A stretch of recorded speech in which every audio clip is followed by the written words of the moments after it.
पंडित जी। शाम ढलने को थी। सभी आगंतुक धीरे धीरे अपने घरों को लौटने लगे थे। तभी बीरबल ने देखा कि एक मोटा सा आदमी शर्माता हुआ चुपचाप एक कोने में खड़ा है। बीरबल उसके निकट आता हुआ बोला, लगता है तुम कुछ कहना चाहते हो। बेहिचक कह डालो जो कहना है। मुझे बताओ, तुम्हारी क्या समस्या है। वह मोटा व्यक्ति सकुचाता हुआ बोला, मेरी समस्या यह है कि मैं पढ़ा लिखा नहीं हूँ। मैंने अपनी शिक्षा पर ध्यान नहीं दिया, जिसका मुझे खेद है। मैं भी समाज में सिर उठाकर सम्मान से जीना चाहता हूँ, पर अब नहीं लगता है ऐसा कभी नहीं हो पाएगा। नहीं, कोई देर नहीं, ऐसा जरूर होगा यदि तुम हिम्मत न हारो और परिश्रम करो। तुम में भी योग्यता है, बीरबल ने कहा, लेकिन ज्ञान पाने में तो सालों लग जाएंगे। मोटे आदमी ने कहा, मैं इतना इंतजार नहीं कर सकता।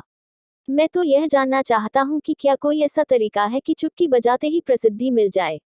प्रसिद्धि पाने का ऐसा आसान रास्ता तो कोई नहीं है। बीरबल बोला, यदि तुम वास्तव में योग्य और प्रसिद्ध कहलवाना चाहते हो, तो मेहनत तो करनी ही होगी, वह भी कुछ समय के लिए। यह सुनकर मोटा आदमी सोच में डूब गया। नहीं, मुझमें इतना धैर्य नहीं है। मोटे आदमी ने कहा, मैं तो तुरंत ही प्रसिद्धि पाकर पंडित जी कहलवाना चाहता हूँ। ठीक है, बीरबल बोला, इसके लिए तो एक ही उपाय है। कल तुम बाजार में जाकर खड़े हो जाना। मेरे भेजे आदमी वहां होंगे, जो तुम्हें पंडित जी कहकर पुकारेंगे। वे बार बार जोर जोर से ऐसा कहेंगे। इससे दूसरे लोगों का ध्यान इस ओर जाएगा, वे भी तुम्हें पंडित जी कहना शुरू कर देंगे। ऐसा होना स्वाभाविक भी है। लेकिन हमारा नाटक तभी सफल होगा जब तुम गुस्सा दिखाते हुए उन पर पत्थर फेंकने लगोगे या हाथ में लाठी लेकर उनको दौड़ाना होगा तुम्हें। लेकिन सतर्क रहना, गुस्से का सिर्फ दिखावा भर करना है तुम्हें। किसी को चोट नहीं पहुंचनी चाहिए। उस समय तो वह मोटा आदमी कुछ समझ नहीं पाया और घर लौट गया। अगली सुबह वह मोटा आदमी बीरबल के कहेनुसार व्यस्त बाजार में जाकर खड़ा हो गया। तभी बीरबल के भेजे आदमी वहां आ पहुंचे और तेज स्वर में कहने लगे, पंडित जी, पंडित जी, पंडित जी। मोटे आदमी ने यह सुन अपनी लाठी उठाए और भाग पड़ा उन आदमियों के पीछे, जैसे सच ही में पिटाई कर देगा। बीरबल के भेजे आदमी वहां से भाग निकले, लेकिन पंडित जी का राग अलापना उन्होंने नहीं छोड़ा।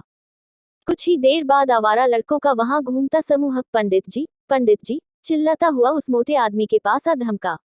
बड़ा मजेदार दृश्य उपस्थित हो गया था। मोटा आदमी लोगों के पीछे दौड़ रहा था और लोग पंडित जी कहते हुए नाच गाकर चिल्ला रहे थे। अब मोटा आदमी पंडित जी के नाम से प्रसिद्ध हो गया।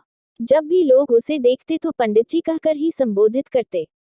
अपनी ओर से तो लोग यह कहकर उसका मजाक उड़ाते थे कि वह उन पर पत्थर फेंकेगा या लाठी लेकर उनके पीछे दौड़ेगा। लेकिन उन्हें क्या पता था कि मोटा तो चाहता ही यही था। वह प्रसिद्ध तो होने ही लगा था। इसी तरह महीनों बीत गए। मोटा आदमी भी थक चुका था। वह यह भी समझ गया था कि लोग उसे सम्मानवश पंडित जी नहीं कहते, बल्कि ऐसा कहकर तो वे उसका उपहास करते हैं। लोग जान गए थे कि पंडित कहने से उसे गुस्सा आ जाता है। वह सोचता था कि शायद लोग मुझे पागल समझते हैं। यह सोचकर वह इतना परेशान हो गया कि फिर से बीरबल के पास जा पहुंचा। वह बोला, मैं मात्र पंडित जी कहलाना नहीं चाहता। वैसे मुझे स्वयं को पंडित कहलवाना पसंद है और कुछ समय तक यह सुनना मुझे अच्छा भी लगा। लेकिन अब मैं थक चुका हूँ। लोग मेरा सम्मान नहीं करते, वो तो मेरा मजाक उड़ाते हैं। मोटे आदमी को वास्तविकता का आभास होने लगा था। मोटे आदमी को यह कहता देख बीरबल हंसता हुआ यह बोला, मैंने तो तुमसे पहले ही कह दिया था कि तुम बहुत समय तक ऐसा नहीं कर पाओगे। लोग तुम्हें वह सब कैसे कह सकते हैं जो तुम हो ही नहीं। क्या तुम उन्हें मूर्ख समझते हो? जाओ, अब कुछ समय किसी दूसरे शहर में जाकर बिताओ। जब लौटो तो उन लोगों को नजरअंदाज कर देना जो तुम्हें पंडित जी कहकर पुकारें। एक अच्छे सभ्य व्यक्ति की तरह आचरण करना।